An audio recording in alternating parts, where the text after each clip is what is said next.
empezamos a ver todo lo que era Crónicas, Reyes y Crónicas. Dijimos que empezamos, ¿verdad? Dimos una introducción la semana pasada de los temas más relevantes.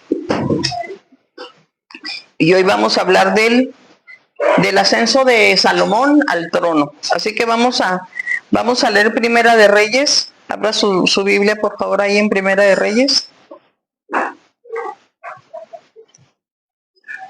Capítulo 1.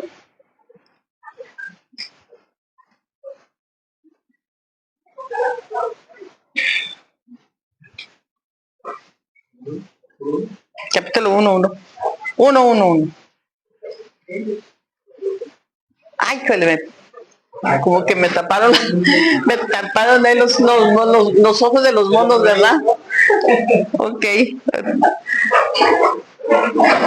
Bueno, nos vamos a dar cuenta, ¿verdad? Que al final de los días de David, tiene que nombrar un sucesor.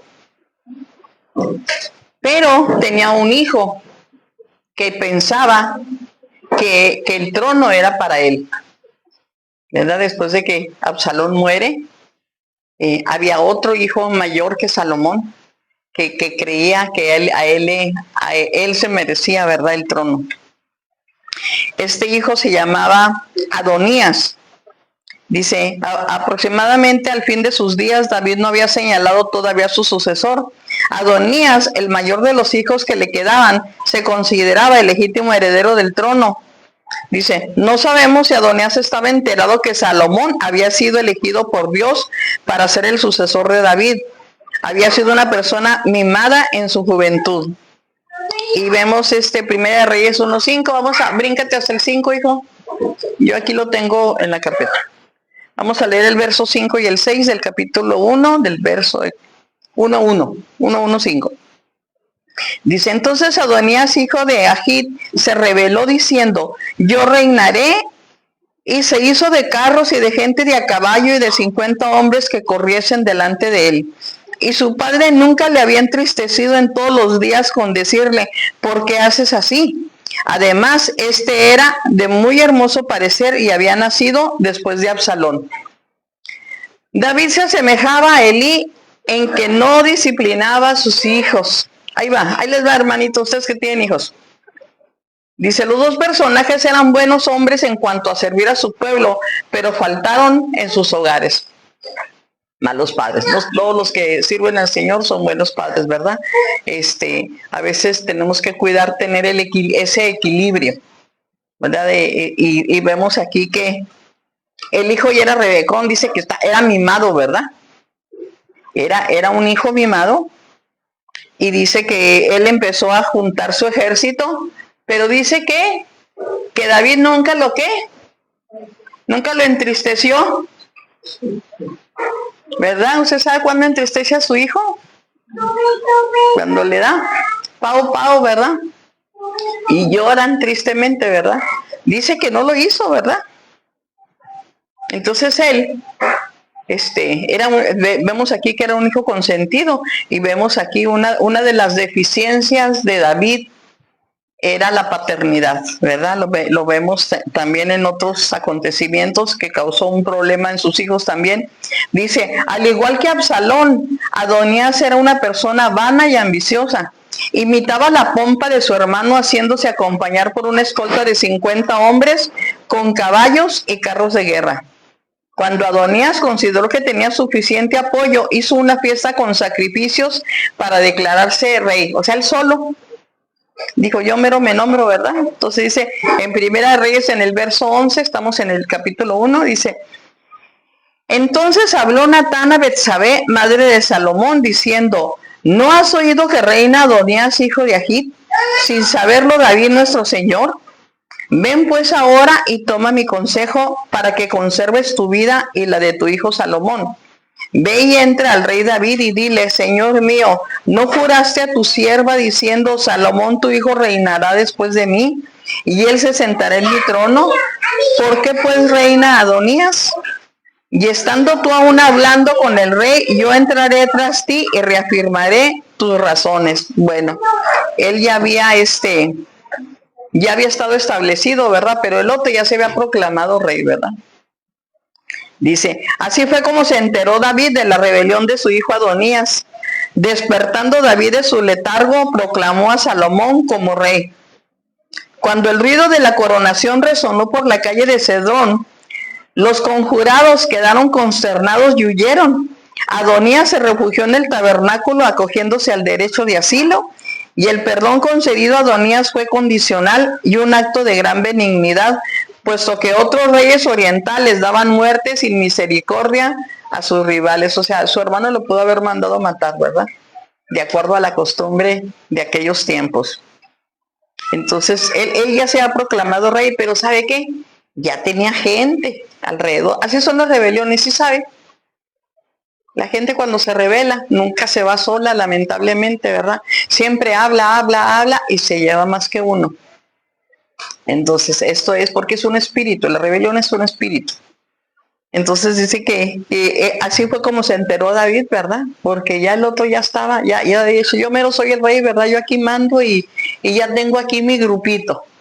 Entonces esto fue lo que sucedió. Dice, el último consejo de David a Salomón, vamos a ver en Reyes 2, Primera Reyes 2, y ahí sí vamos a leer del verso 1 al 12. Primera de Reyes. Vamos al capítulo 2.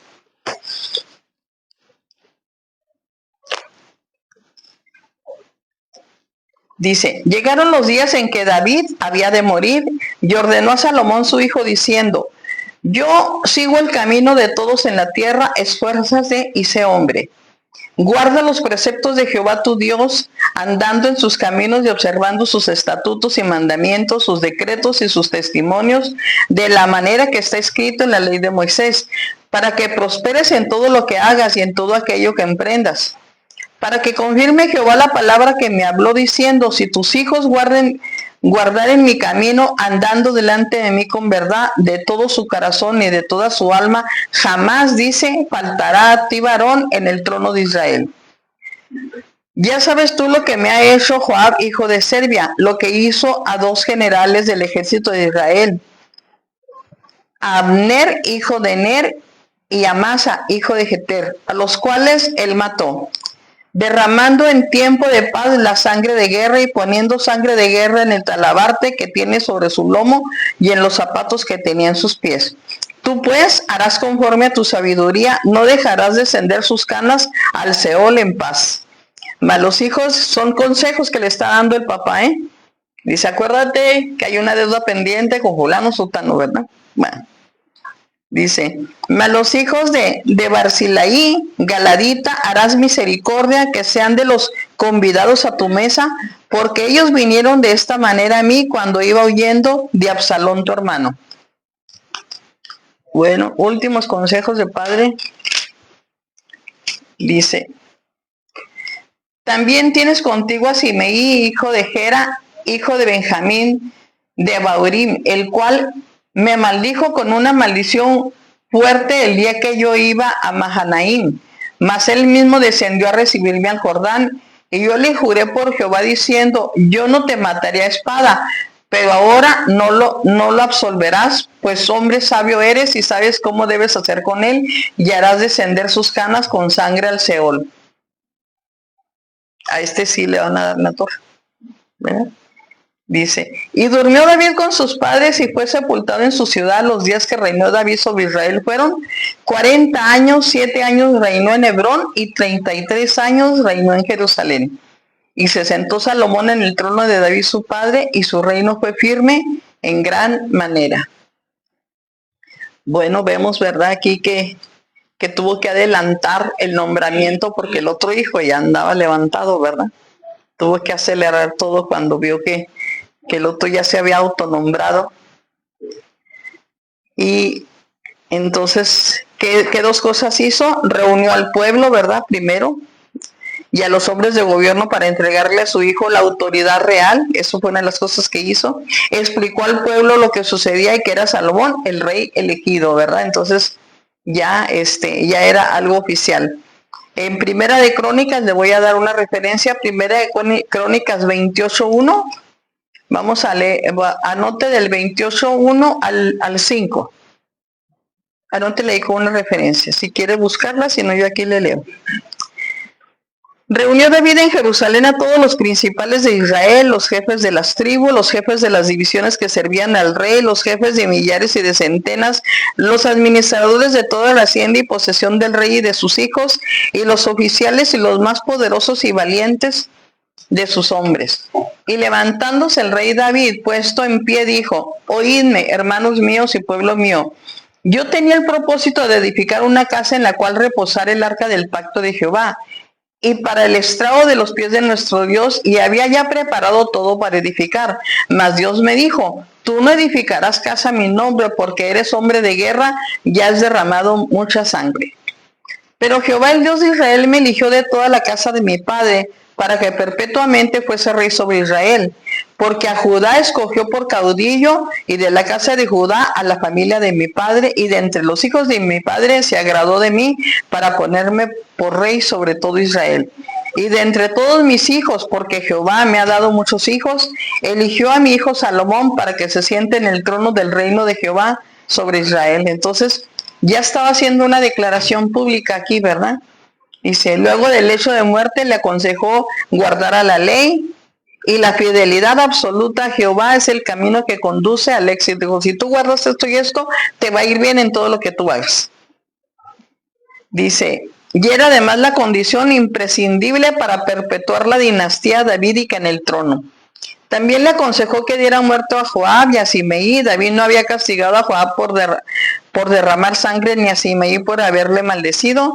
Para anular la maldición sería necesario volverla, ¿qué? Contra su autor. Para los que oran, ¿verdad? Para aquellos que oran cuando rompen maldiciones, hay que revertir las maldiciones, hermano. Ahí le va.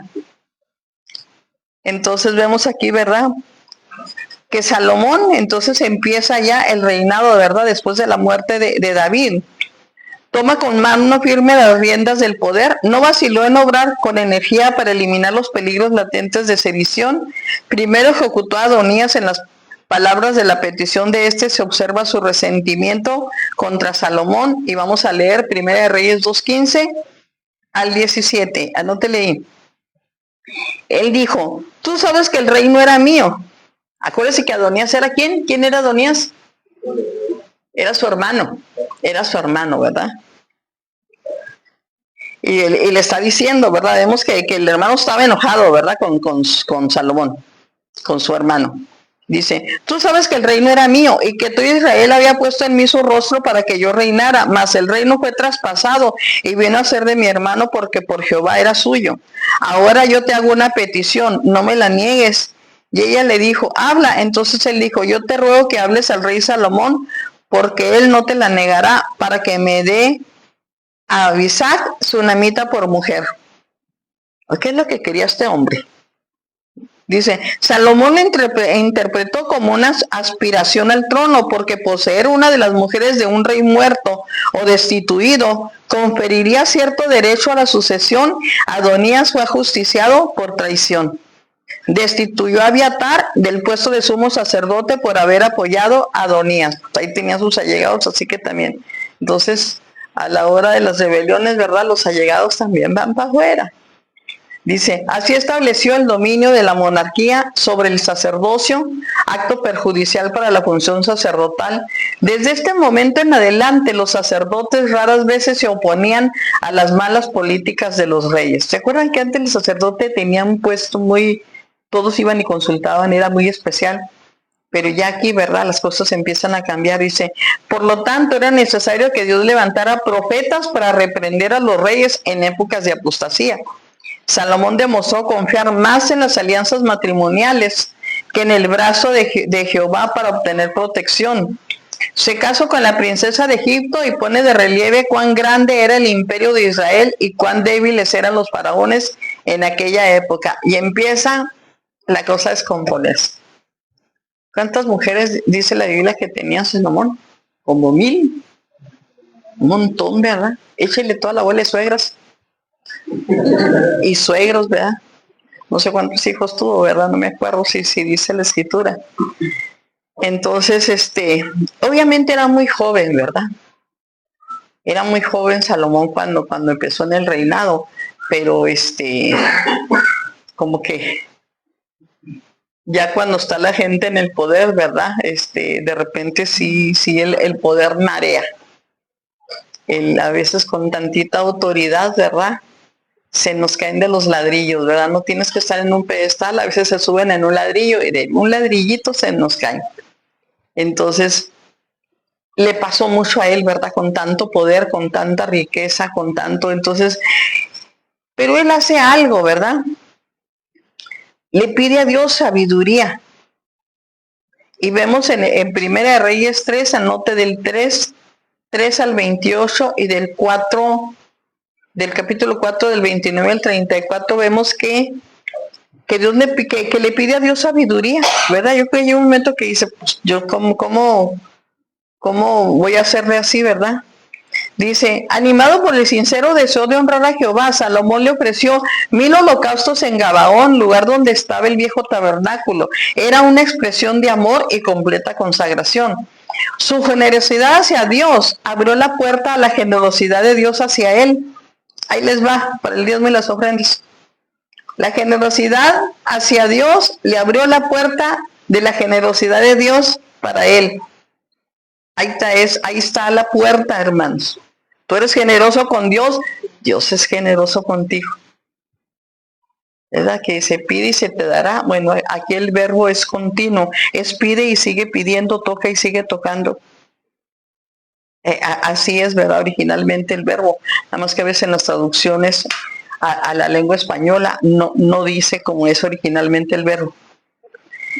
Entonces, esto dice, porque Dios ama al dador alegre y le da mucho más. Se dio cuenta de que el pueblo no era suyo, sino de Dios. Cuando Dios se le apareció, no pidió riqueza, ni larga vida, ni la derrota de sus enemigos, sino pidió sabiduría para juzgar al pueblo de Dios. La petición agradó tanto a Dios que le concedió su deseo y también las otras cosas que no había pedido. Después de la demostración de sabiduría en el caso de las dos mujeres reclamando ser madres de un niño, el pueblo ahora temía obrar mal, sabiendo que sería juzgado con una sabiduría de origen divino. Bueno, pues ese es un relato que todo el mundo conoce, hasta los que no leen la Biblia, ¿verdad? Y que fueron dos mamás diciendo que las dos eran mamás de un niño, ¿verdad? Y como las dos estaban tan insistentes, dijo, pues traigan al niño, lo partimos en dos y cada quien lo dio un caso. Entonces, ¿cuál fue la que brincó? La mera mamá dijo, no, dáselo a ella, ¿verdad? Porque ahí se dio cuenta cuál era la verdadera madre. Y esto trascendió y se hizo popular. Ahora sabían, ¿verdad? Que él iba a juzgar de una manera correcta, pero que Dios le iba a decir con todo eso, ¿verdad? Todo lo que tenía que hacer. Entonces, Salomón sobrepasó en sabiduría a todos sus contemporáneos y es conocido como el impulsor de la literatura sapiensal de Israel. Bueno, ahí te les voy a leer algo de ese tipo de literatura. Pero los proverbios son parte de eso, ¿verdad? Pues saben que los proverbios los escribió Salomón. Es parte de la sabiduría de ese tiempo. Dice, la organización del gobierno de Salomón, ya en el capítulo 4, dice, evolucionó de lo sencillo hasta lo más complejo. Era necesario perfeccionar la organización del gobierno para recaudar las contribuciones y sufragar los enormes gastos de una corte siempre creciente, un ejército numeroso y un programa de edificación de ciudades fortificadas en las fronteras. Dividió la nación en 12 distritos. De esta forma, cada uno tenía que responsabilizarse del abastecimiento de la casa real un mes al año. Por los 12 meses que tiene el año, ¿verdad? Entonces, mire, vea la sabiduría de él, ¿verdad? Aunque era joven, cómo Dios realmente le estaba dando sabiduría para todo. Y dice, el imperio formado por David abarcó el territorio situado entre Mesopotamia y Egipto. Tanto las naciones subyugadas de Israel como sus gobernantes pagaban elevados tributos a Salomón. Vamos a leer Primera de Reyes 4, hermanos. Del 20 al 28. Y lo voy a leer aquí, ¿verdad? Porque ahí el monito me tapa la mitad. Primera de Reyes 4, del 20 Dice, Judá e Israel eran muchos, como la arena que está junto al mar en multitud, comiendo, bebiendo y alegrándose. Y Salomón señoreaba sobre los reinos desde el Éufrates hasta la tierra de los filisteos y el límite con Egipto. Y traían presentes y sirvieron a Salomón todos los días que vivió. Y la provisión de Salomón para cada día era de 30 coros de flor de harina, 60 coros de harina, 10 bueyes gordos, 20 bueyes de pasto, 100 ovejas y sin los ciervos, gacelas, corzos y aves gordas. Porque él señoreaba en toda la región al oeste del Éufrates, desde Tifsa hasta Gaza, sobre todos los reyes al oeste del Éufrates, y tuvo paz por todos lados alrededor. Y Judá e Israel vivían seguros, cada uno debajo de su parra y debajo de su higuera, desde Dan hasta Beerseba, todos los días de Salomón. Además de esto, Salomón tenía 40,000 caballos en sus caballerizas para sus carros y 12,000 jinetes. Y esos gobernadores mantenían al rey Salomón y a todos los que a la mesa del rey Salomón venían, cada uno en un mes, y hacían que nada faltase. Hacían también traer cebada y paja para los caballos y para las bestias de carga al lugar donde él estaba, cada uno conforme al turno que tenía. Bueno, formó una muy buena organización de provisión, ¿verdad? Entonces, se encargaba a cada provincia, por decir, ¿verdad? Les tocaba uno cada mes, entonces, para poder mantener, pero ve el ejército que llegó a formar. Estaba inmenso, ¿verdad? Y se mantiene un poderoso ejército, además del formado por David. Organizó unidades móviles de combate formadas en total 1,400 carros y 12,000 jinetes distribuidos en lugares estratégicos. Primera de Reyes 10, del verso 26 al 27, el 26 al 28. Dice, y juntó Salomón carros y gente de a caballo, y tenía 1,400 carros, 12,000 jinetes, los cuales puso en las ciudades de los carros y con el rey en Jerusalén. E hizo el rey que en Jerusalén la plata llegara a ser como piedras, y los cedros como cabrahijos en la cepela de abundancia, como las higueras de las llanuras. Y traían de Egipto caballos y lienzos a Salomón, porque la compañía de los mercaderes del rey compraban caballos y lienzos.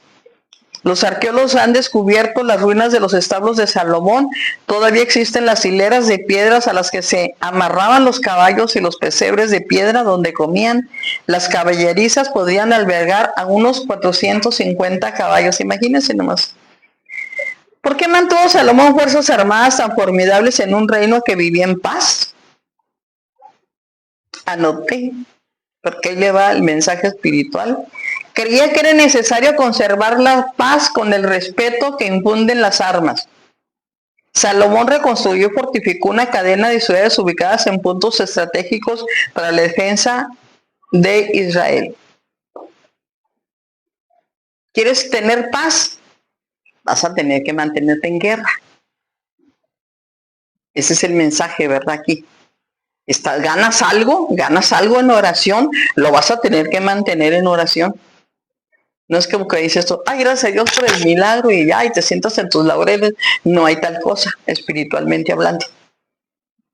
Entonces aquí dice, él vivía en paz, toda la gente lo quería mucho, ¿verdad? Venían, le daban de todo, tenía una buena organización. Sin embargo, tenía un ejército preparado, listo, bien alimentado, vemos, ¿verdad? Listo, porque él necesitaba también dar un mensaje a sus enemigos, ¿verdad? Que él no estaba como que desarmado. Entonces vemos aquí qué importante, ¿verdad? Para conservar la paz tenía que tener un ejército listo. Parece contradictorio, ¿verdad? Dice, pues si estoy en paz, porque tengo que pelear, pues hay que pelear, ¿verdad? Dice que el que estuviera armado, ¿verdad? Iba a infundir respeto, ¿verdad? Entonces, Azor en el extra dice, que también tenía puntos estratégicos para la defensa de Israel. De todas maneras estaban acomodados, aunque no estaban en guerra. Azor en el extremo norte, Megiddo, que dominaba el paso que llevaba al valle de Esdraelón, las ciudades de Gesar, Betarón y Balat, que servían como defensa contra el territorio filisteo, y Talmar al sur del Mar Muerto. También aumentó las fortificaciones de Jerusalén. La mayoría estaba situada en terreno llano donde los carros podían ser usados. Salomón mantuvo la paz empleando 3 medios de defensa: formando alianzas matrimoniales y diplomáticas con sus vecinos, manteniendo un poderoso ejército con carros de guerra y caballería, y edificando una cadena de ciudades fortificadas situadas cerca de las fronteras de Israel. Buena estrategia de guerra, ¿verdad? Muy buena. Entonces vemos que verdaderamente tenía la sabiduría de Dios, ¿verdad? A pesar de que fue un rey joven, tenía sabiduría divina, ¿verdad? Para poder hacer todo esto, ¿verdad? Y que creció el reino tanto. ¿Qué les iba a leer? Les iba a leer algo de lo que era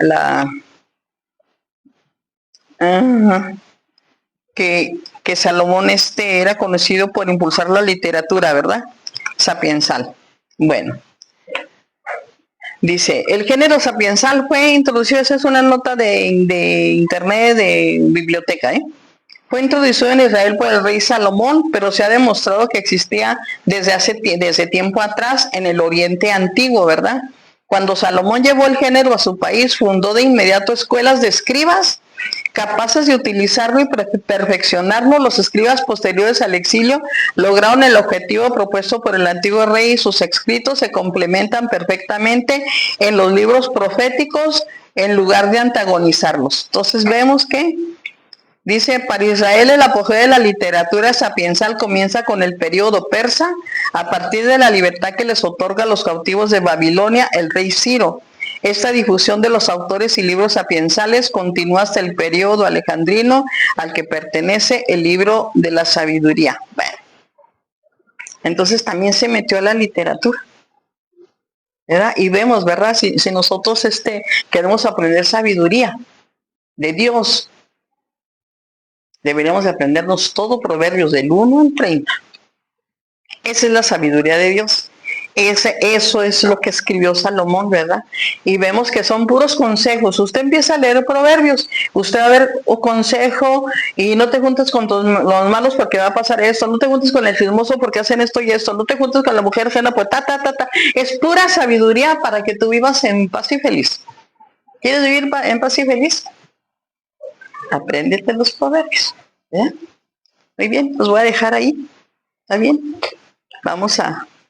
Vamos a seguir leyendo de los reyes y las crónicas. Obviamente son crónicas de los reinados.